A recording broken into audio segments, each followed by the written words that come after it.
Olá, esse é o seu programa Reavivados por Sua Palavra, da TV Novo Tempo. Que alegria podermos estar juntos, não é? Mais uma vez, mais um capítulo. Estude a Palavra de Deus, faça desse o seu primeiro momento. Se você quiser ter mais cedo o programa, é fácil, é só ir lá no YouTube, no canal Reavivados por Sua Palavra NT, se inscrever, clicar no sininho e você vai receber todos os dias o programa, pelo menos a informação de que um novo programa está no ar a partir da 00h01. Também você pode nos acompanhar pelo Facebook, na página da TV Novo Tempo.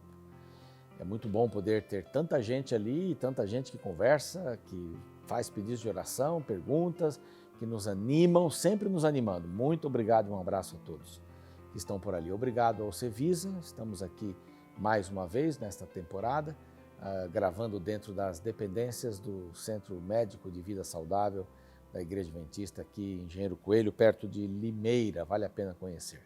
A gente anda pelos corredores aqui e encontra clientes, pacientes que assistem o programa, funcionários também, é muito bacana a gente ver tudo isso.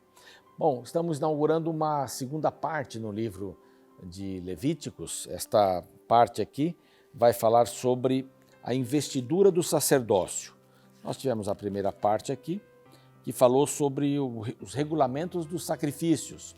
Até uma parte um pouco repetitiva e tal, mas é importante para a gente saber como é que essas coisas funcionavam ali, né? E elas todas têm um reflexo, ou são um reflexo de Jesus, né? São um reflexo para trás de Jesus, né? Acontecem antes de Jesus. São o tipo daquilo que Jesus seria. E hoje, pela graça de Deus, é o nosso sumo sacerdote, foi o cordeiro, foi o sacrifício.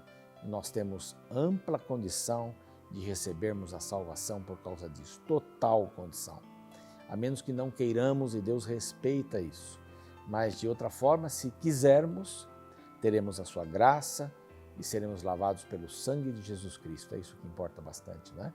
Então aqui no capítulo 8, inicia a investidura do sacerdócio, vai até o capítulo 10, verso 20. Então, várias coisas acontecendo em relação ao sacerdócio. Nós vamos ver aqui a consagração de Arão e dos seus filhos, né? 4 filhos, 4 sacerdotes. Arão era o sumo sacerdote. E, infelizmente, aqui vai acontecer alguma coisa com os 2 primeiros filhos. Vamos aguardar, acho que é o capítulo 10 que vai tratar sobre isso. Então, a palavra de Deus a Moisés era: toma Arão, seus filhos e vestes, e as vestes, e o óleo da unção, como também um novilho de oferta pelo pecado, e 2 carneiros, e o cesto de pães asmos. Tudo isso seria utilizado para a cerimônia. Então, notem, nós estamos aqui praticamente há alguns poucos dias, não é? Da inauguração do santuário. O santuário já estava lá, estava a tenda da congregação, o altar de holocausto, a bacia, o átrio todo, não é? Os equipamentos dentro do santo e do santíssimo estavam lá dentro, não é? O candelabro, os pães da proposição, estava lá o altar de incensário também, e lá dentro do santíssimo estava a arca com o propiciatório, que eram os 2 anjos que cobriam, eram a tampa, né? Esses 2 anjos formavam a tampa da arca, e lá dentro da arca a tábua dos 10 mandamentos. Então, esta era a visão, e agora o sacerdócio vai começar. Moisés é chamado, como nós vimos aí, é chamado lá no capítulo 1, verso 1, é chamado por Deus para a tenda da congregação, onde ele estaria no Santíssimo, e de lá ele falaria com Moisés, e Moisés falaria com o povo, e tudo está acontecendo nessa toada aqui. Deus fala sobre a porção de regras sobre os sacrifícios, e agora ele vai falar sobre investidura. Vamos investir Arão e seus filhos. E fez chegar, verso 6, né? E fez chegar Arão e seus filhos e os lavou com água, ali naquela bacia que ficava na pia, que ficava entre o altar do holocausto e a entrada da tenda da congregação, né?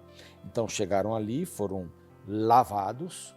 Aqui a ideia de lavar, da água, está sempre presente, né? A água que tem esse simbolismo de lavar, a água que tem esse simbolismo de purificar, né? O batismo é uma representação bastante clara disso, né? Quando a pessoa é batizada nas águas, Ela morre ali, é sepultada nas águas e nasce com Cristo para uma nova vida. A água dá essa ideia de purificação. É um símbolo na realidade, né? Não é que se você passar água no seu corpo você está purificado espiritualmente, mas é um símbolo e a intenção que a gente tem. E aí Moisés o veste, né? Vestiu com a túnica, lembram-se? A túnica branca, cingiu com o cinto e sobre a túnica, as sobrepeles, que era azul, né, que tinha aqueles sininhos e as romãzinhas ali. Também em cima das sobrepeles a estola, bonita, tramada com uma rede muito bonita de fios, cingiu com o cinto, nós vimos tudo isso já, até algumas ilustrações sobre isso, e esse cinto colocado sobre a estola sacerdotal, vem o peitoral, onde estão Urim e Tumim, são duas pedras que estão ali, mas há 12 pedras simbolizando as tribos de Israel, né? Temos também, eles vão colocar a lâmina e a mitra, o chapéu, né? a mitra em cima da cabeça, e essa chapinha de ouro estava escrito Santidade ao Senhor. Essa é a visão de todo o livro. Deus é santo. Então aqui está um homem que agora é revestido de uma autoridade para interceder pelo ser humano, não é? É a figura de Jesus. Ele intercede por nós desde 1844, conforme as profecias de Daniel. A gente entende que Jesus está lá, o Santíssimo, intercedendo por nós.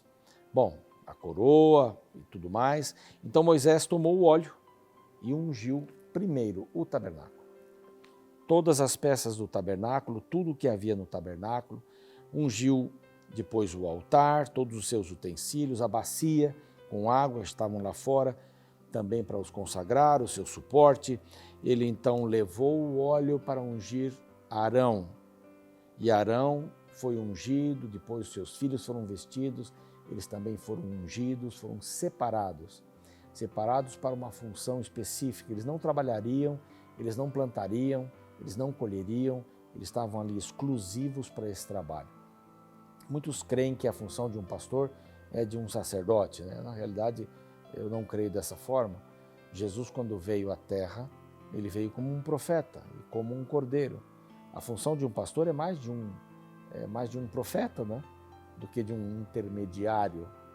Não temos essa função de intermediário, porque já temos um intermediário no céu. O pastor, na realidade, tem esta visão e esse trabalho de ser pastor, um líder religioso, né? De ser um profeta que fala da parte de Deus. A revelação está aqui, na palavra, e ele não pode sair deste ambiente aqui. Infelizmente, a gente vê vários líderes religiosos que saem deste ambiente, da palavra do Senhor, e que vão para seus próprios desejos, intenções, ideias, e nós temos mais de 42 mil denominações cristãs. Muitas delas surgiram pela diferença de ideia de pastores. Eu não quero isso, eu quero aquilo, então eu não creio. Isso daqui não é assim, é do jeito que eu penso. Então, que importância Deus dava ao sacerdote, ao sumo sacerdote, né, que fossem seus representantes naquela época e fossem esses intermediários. Essa função terminou, mas era essa a função que eles exerciam por ali. Não é de um pastor hoje e de um pastor não é que eles exerciam também. Bom, aí vem os sacrifícios. Vem o primeiro sacrifício, Moisés coloca ele, então coordena, né, coloca o dedo cheio de sangue nos umbrais ali, nos chifres, né, do altar de sacrifício, e depois vem um outro novilho, vem um carneiro, aqui no verso 18, fez chegar o carneiro, esse primeiro carneiro, que também tem todo o seu corpo queimado, ali era uma oferta, conforme ordenado ao Senhor, e vem, interessante, o terceiro animal, que também era um carneiro, e algumas coisas diferentes vão acontecer com esse carneiro. O primeiro era para o pecado, né? O primeiro novilho era para o pecado, depois vem o cordeiro, era queimado também, como uma oferta de louvor ao Senhor, e aparece esse terceiro. O sangue desse terceiro é usado para algumas coisas bem pitorescas. Nós já mencionamos lá atrás, porque foi a orientação de Deus para Moisés, e este sangue é usado para algumas atividades especiais na pessoa do sumo sacerdote. O sangue, na realidade, que foi tirado desse animal, deveria ser colocado na orelha direita do sumo sacerdote, deveria ser colocado no polegar direito, e a Bíblia chama de polegar do pé direito também, o artelho direito, o maior artelho direito, e tinha isso tudo um simbolismo, né? Na orelha direita vai ouvir o Senhor. É o Senhor quem deve ditar aquilo que você vai fazer. Aqui é a questão da justiça de Deus, não é? Da justiça de Deus, mover da justiça de Deus, do equilíbrio de Deus. E nos pés o exemplo, ser o exemplo por onde andar, né? Representar bem ao Senhor. Então o sangue aparece nesses 3 lugares, de uma maneira bem interessante. Terminada então essa unção, eles são solicitados a ficarem 7 dias fazendo a mesma coisa. Durante 7 dias, esse foi o primeiro, mais 6, eles deveriam repetir este processo. Então, era um processo de purificação. Deus estava querendo dizer assim, o assunto não é brincadeira, não. O assunto é sério. Porque aquele povo de Israel estava perdido lá no Egito. Tinha as crenças mais absurdas. Inclusive, a visão que eles tinham de um sacerdote era de um semideus, não é? Era alguém que tinha poderes. Na realidade, estes sacerdotes aqui, os sumos sacerdotes, não têm poderes, né, mágicos. O que eles fazem é intermediação. Mas eles são seres humanos também e tinham que se preparar para isso. E por 7 dias a purificação aconteceu. Eu tenho certeza que aprendemos algumas lições aqui boas para a nossa vida.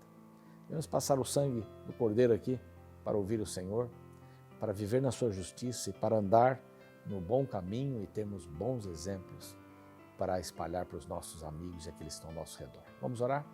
Pai querido, que bonita cerimônia é esta que a Bíblia nos conta, a seriedade que o Senhor tem para o trabalho, a importância de dedicarmos a nossa vida, de ouvirmos a Tua voz, de praticarmos a Tua justiça através de Jesus e andarmos no caminho que devemos andar. Fica conosco, dá-nos força para isso, forças vindas da Tua graça. Em nome de Cristo. Amém. Muito bem, obrigado. Espero você no nosso próximo encontro. Um abraço.